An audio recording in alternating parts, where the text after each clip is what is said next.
গুঞ্জন রয়েছে আপনারা জামাতের সাথে জড়ে যাচ্ছেন এবং এই গুঞ্জনের প্রেক্ষিতে আপনাদের দলের অনেকে ইতিমধ্যে পদত্যাগও করেছে। এটা নিয়ে আপনার বক্তব্য কী থাকবে? এমন এই পদত্যাগ আপনার দলের মধ্যে কোনো প্রভাব পড়বে কিনা, এবং আদৌ আপনারা জামাতের সাথে জড়ে যাচ্ছেন কিনা? সংস্কারের বিষয়টাকে প্রধান বাস্তবায়নের ইস্যু রেখে এবং আমরা বাংলাদেশকে নতুন করে গড়তে গিয়ে বাংলাদেশের রাষ্ট্র কাঠামো নতুন করে শেপ করতে গিয়ে ঐক্যমত্য কমিশনে যখন আমরা আলাপগুলো করেছি, তখন ন্যাচারালি জামাতের সাথে আমাদের এক ধরনের মতৈক্য সেই ঐক্যমত্য কমিশনের সময়টাতেই তৈরি হয়েছে। সেই সব প্রেক্ষাপটে এবং সংস্কারকে বাস্তবায়নের জায়গায় রেখে আমরা জামাতের সঙ্গে সামনের যে নির্বাচন, সেই নির্বাচনে অংশগ্রহণের ক্ষেত্রে সমঝোতার বিষয় নিয়ে আমাদের আলাপ আলোচনা চলমান রয়েছে। এখনও পর্যন্ত সে আলাপ আলোচনা চলছে। চূড়ান্ত সিদ্ধান্ত এখনও পর্যন্ত গৃহীত হয় নাই। চূড়ান্ত সিদ্ধান্ত গৃহীত হলে পরে আমরা আপনাদেরকে বিস্তারিত জানাতে পারবো। আর জাতীয় নাগরিক পার্টি বা নাগরিক কমিটি হওয়ার সময়কালের এই সময়টাতেই অনেকেই আমাদের দলে অন্তর্ভুক্ত হয়েছেন, হয়তো অনেকে পদত্যাগও করেছেন। কিন্তু এটা একটা রাজনৈতিক দলের বিকাশের ক্ষেত্রেই পদত্যাগ বা যোগদান করা এটা খুবই স্বাভাবিক একটা ঘটনা প্রবাহ। আমরা পার্টির যারা নেতৃত্ব আছি, পার্টির যারা সাধারণ সদস্যরা যারা আছি, আমরা পার্টির সিদ্ধান্তের প্রতি আমরা অটল থাকব এবং আমরা মোটা দাগে যেটা চাই যে বাংলাদেশে একটা নতুন রাজনীতি দাঁড় করানো প্রয়োজন। আমরা যারা এই বাংলাদেশে নতুন রাজনীতিকে আমরা দাঁড় করানোর চেষ্টার মধ্যে দিয়ে সংগ্রামে অবতীর্ণ হয়েছি, আমরা সকলে ঐক্যবদ্ধ থেকে আমাদের চেষ্টাকে সফল করবো ইনশাআল্লাহ। আপনি যার মতো ব্যক্তি, তাকে তার ব্যক্তি ইমেজ অনেক ভালো এবং তিনি কিছুক্ষণ আগে একদম পদত্যাগ করছেন, নেতৃত্ব স্থানীয় জায়গায় ছিলেন।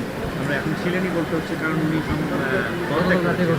সেটি এনসিপির জন্য আসলে কোনো প্রভাব ফেলবে কিনা, এটা আপনার এছাড়া কিছুক্ষণ আগে একজনের পদত্যাগের খবর এসেছে।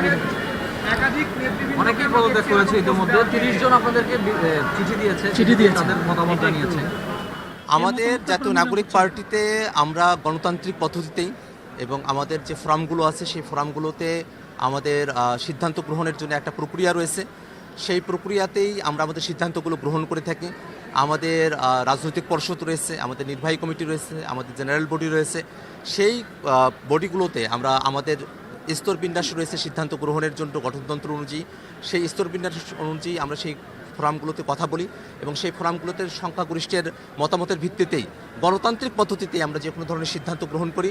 জাতীয় নাগরিক পার্টি এনসিপি আমরা গণতান্ত্রিক পদ্ধতিতে যে সিদ্ধান্তগুলো গ্রহণ করার সঙ্গে অগ্রসর হয়েছি।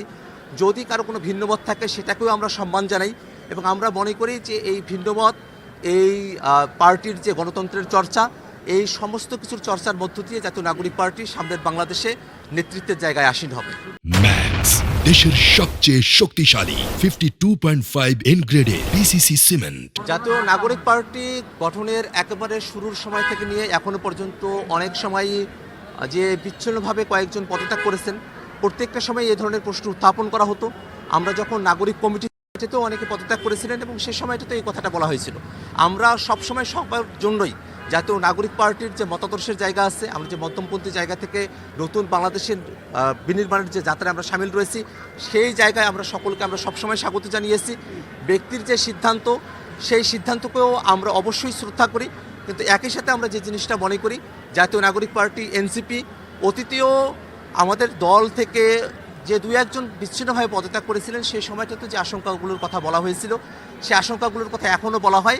কিন্তু জাতীয় নাগরিক পার্টি এনসিপি সঠিক রাজনীতির মধ্য দিয়ে যে কোনো ধরনের সংকট থেকে উত্তরণ করে বাংলাদেশকে নেতৃত্ব দিতে সক্ষম হবে, এটাই আমাদের আশাবাদ ইনশাআল্লাহ। এনসিপি গঠন হওয়ার পর থেকে সাধারণ মানুষের আশা আকাঙ্ক্ষা এবং এখন অন্য একটি শরিক দলের সঙ্গে যদি যাওয়ার কথাও যদি আমরা বলি, সেই ক্ষেত্রে জনগণ আপনাদেরকে নিয়ে কি মনে করতেছে? অনেকগুলো শরিক দলের অংশগ্রহণ এবং সামনের নির্বাচন, জনগণের মতামত মানে কি? আপনি তো ফিল্ডে থাকেন, আপনার আশেপাশে সাধারণ মানুষও দেখা যায়, তো ওনারা কি রিভিউ দিচ্ছে? জাতীয় নাগরিক পার্টি এনসিপি আমাদের যে রাজনীতি, আমরা বাংলাদেশে একটা মধ্যমপন্থী জায়গা থেকে বাংলাদেশের ধর্মীয় মূল্যবোধকে ধারণ করে একই সাথে বাংলাদেশে যে কোনো ধরনের উগ্র মতবাদের যে চর্চা, তার বিপক্ষে থেকে বাংলাদেশের সকল জনগোষ্ঠীর অধিকারকে সুরক্ষিত করে মানবিক মর্যাদা এবং সামাজিক সুবিচারের যে বাংলাদেশে আমরা বিনির্মাণের কথা বারংবার আমরা বলে এসেছি, সেই মতবাদের সঙ্গেই বাংলাদেশের আপামর জনতা, জাতীয় নাগরিক পার্টি এনসিপির যারা সমর্থক আছেন, কর্মীরা যারা রয়েছেন, তাদের সকলেরই আস্থার জায়গা রয়েছে। আমরা সেই আস্থার জায়গা থেকেই আমরা দীর্ঘমেয়াদী লক্ষ্য নিয়ে আমরা বাংলাদেশে একটা নেতৃত্বের জায়গায়, বাংলাদেশকে নতুন করে গড়ার জায়গায় আমরা সামিল হয়েছি এবং আমরা মনে করি যে সামনের যে নির্বাচন, সেটাই শুধু আমাদের জন্য শেষ গন্তব্যের জায়গা নয়। এই নির্বাচন শুধু নয়, জাতীয় নাগরিক পার্টি এনসিপি বাংলাদেশকে নেতৃত্ব দেওয়ার স্বপ্ন দেখে। সামনের দিনে আরও অনেক সংকটের সময় আসবে, সেই সময়গুলোতে জাতীয় নাগরিক পার্টি বাংলাদেশের হয়ে, জনগণের হয়ে বাংলাদেশকে তারা নেতৃত্ব প্রদান করবে। এই জাতীয় নাগরিক পার্টি এনসিপি নেতৃত্বরাই 24-এর আন্দোলনের সময়টাতে বাংলাদেশের মানুষকে তারা নেতৃত্ব দিয়েছেন। সেই নেতৃত্বের জায়গা থেকেই আমাদের মধ্যে বাংলাদেশকে নতুন করে গড়ার যে আকাঙ্ক্ষা, সেই আকাঙ্ক্ষাকে বাস্তবায়নের জন্য শুধু সামনে নির্বাচন নয়, সেই নির্বাচন পরবর্তী সময়েও জাতীয় নাগরিক পার্টি এনসিপি তার মতাদর্শের জায়গা নিয়ে, তার লক্ষ্যের জায়গা নিয়ে অটল থাকবে এবং বাংলাদেশকে নতুন করে গড়ার যে যাত্রা, সেই যাত্রায় বাংলাদেশের জনগণ জাতীয় নাগরিক পার্টি এনসিপির সঙ্গেই থাকবে, এই আশাবাদী আমরা ব্যক্ত করছি ইনশাআল্লাহ।